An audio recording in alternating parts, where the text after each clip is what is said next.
نحمدہ و نصلی علی رسول الکریم اما بعد اعوذ باللہ من الشیطان الرجیم بسم اللہ الرحمن الرحیم۔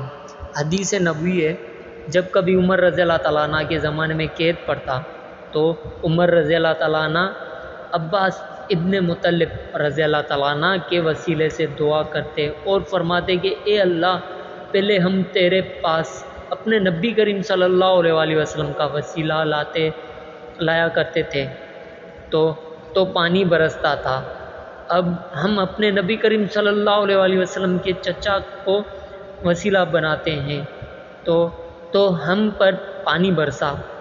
انس رضی اللہ تعالیٰ عنہ نے کہا کہ چنانچہ پانی خوب ہی برسا۔ صحیح بخاری حدیث نمبر 1010۔ دوستو لائک کریں، شیئر کریں، اس ویڈیو کو سبسکرائب کریے گا اور بیل کے آئیکن کو ضرور دبائیے گا جیسے کہ میری جیسے ویڈیو آئے آپ تک پہنچے۔ السلام علیکم ورحمۃ اللہ وبرکاتہ۔